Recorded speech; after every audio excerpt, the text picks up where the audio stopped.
For the past few months, Ukraine has been steadily attriting Russia's energy infrastructure. Originally, the Kremlin basically ignored the strikes, continuing to insist that the so-called special military operation was going to plan.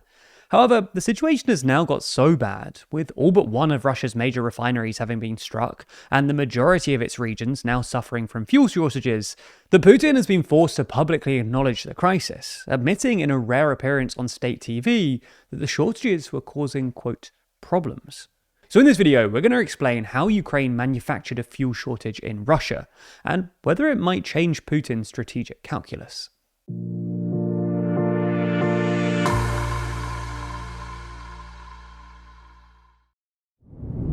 This spring, we visited Greenland to discover the country and find out why it's been such a major geopolitical flashpoint. While we were there, we camped on a glacier, trekked through the wild to find abandoned military installations, and explored the melting oceans, all to answer the question, what's the big deal with Greenland?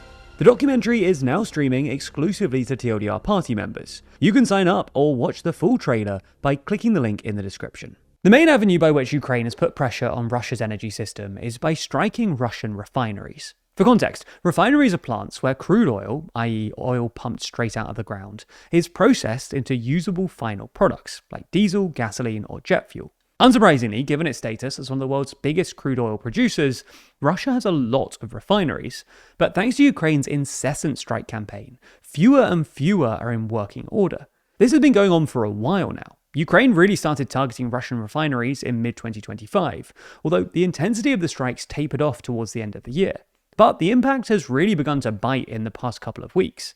This is largely because Ukraine is now able to hit Russia's biggest refineries. With the exception of one in Irkutsk, over 4,000 kilometers away from Ukraine, every single major refinery in Russia, including the 11 biggest by refining capacity, has now been hit at least once. This includes, by the way, Russia's largest refinery in Omsk, which is situated roughly 2,500 kilometers away from the Ukrainian border, but was still somehow hit by a Ukrainian drone a couple of days ago. Furthermore, Ukraine is now able to strike the same refineries repeatedly, preventing Russia from repairing them. This was the case with the Kustovo refinery, which was first struck on June 24th, and then again on July 2nd, barely hours after Russia repaired it. This means that, unlike last year, Russia has been unable to speedily rebuild its refining capacity, and Ukraine's general staff claimed in early July that 43% of Russia's total refining capacity has now been disabled. This might sound implausibly optimistic, but Russia has somewhat embarrassingly stopped publishing official refining data, and it's broadly in line with other recent estimates. A recent Reuters report citing industry sources, for instance, put the figure at 35%. Finnish President Alexander Stubb put it at 40%, and data compiled by EA Analytics suggests that Russia's refining rate for July is down about 30% from the recent historical average, the lowest in more than 20 years. At the same time, Ukraine has also been striking other bits of Russia's energy infrastructure, including depots and pipelines, making it more difficult for Russia to distribute its limited reserves of refined products across the country. This has all been facilitated by advances in Ukrainian drone technology and production. The volume of Ukrainian drone attacks has increased steadily since the beginning of the year, and Russia's air defenses are clearly struggling to cope. Furthermore, Ukraine is increasingly using semi-autonomous drones, which can perform at least some functions without human operators. These drones possess two main advantages. First, they're less susceptible to electronic jamming, which disrupts the communication link between the pilot and the drone. And second, they obviously don't need a human operator, which is especially convenient for Ukraine given their manpower constraints. Ukraine first deployed semi-autonomous drones last year, but they've gradually become more autonomous since, and production has really ramped up in the last couple of months. Unsurprisingly, this disruption to Russia's energy infrastructure has pushed up the price of refined products like petrol and diesel, with petrol prices rising 19.9% year-on-year in June. Because petrol accounts for a significant fraction of all household spending in Russia, this has in turn pushed up Russia's headline inflation rate, which jumped to a 5-month high of 6% in June, up from 5.3% in May. While few Russian households consume diesel, because diesel cars aren't too popular in Russia, it is the main fuel source for Russia's agricultural industry, which means that Russian food prices will probably increase in the near future.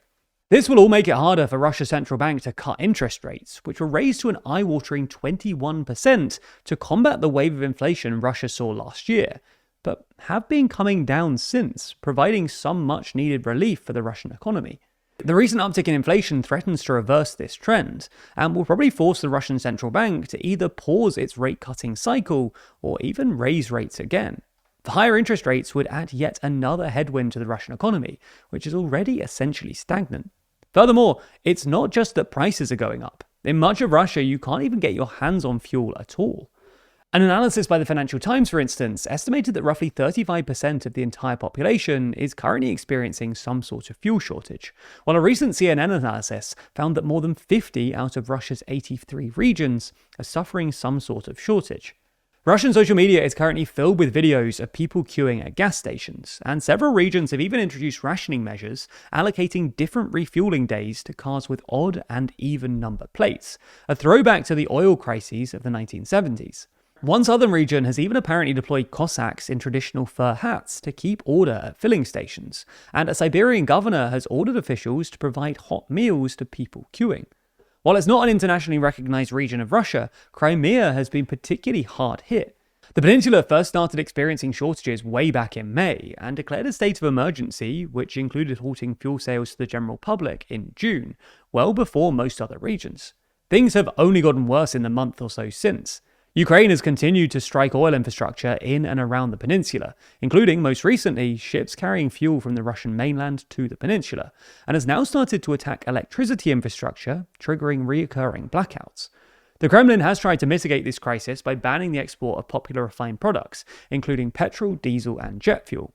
But while this might improve domestic supply, it also deprives Russia of a key source of revenue, given that it was previously the world's second biggest exporter of diesel.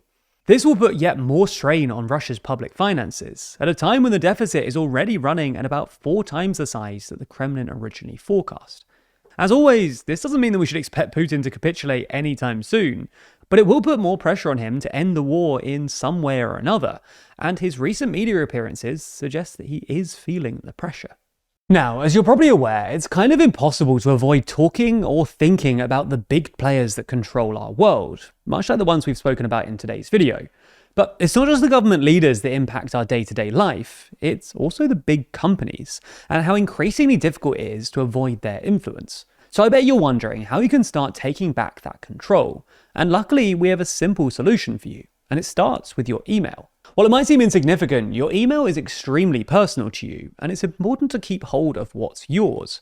And thankfully, Proton Mail will help you get that control back. It's a private, secure alternative to big companies like Google, and will give you everything you need to be productive, all while keeping those pesky ads away from your inbox. From preventing dangerous phishing attacks with their fish guard protection feature, to protecting your identity by alerting you if your email has been sold on the dark web, Proton Mail has everything you need to stay safe online. They also offer end-to-end zero-access encryption, meaning their emails truly stay private, inaccessible to advertisers, trackers, or even Proton themselves. This means that your email and your information stay safe and secure. No more ads, no tracking, and no profiling, giving you back the control you deserve. Making the switch doesn't have to be a hassle. Proton Mail's Easy Switch tool allows you to move your emails and contacts from your current provider in just a few steps. You can even connect your Gmail account and receive and send messages from it directly in Proton Mail, while you transfer everything over at your own pace. So there's no pressure to switch it all at once. So start using Proton Mail for free today by using our link at proton.me/TLDR, and you'll be one step closer to a fully protected online experience, free from data exploitation.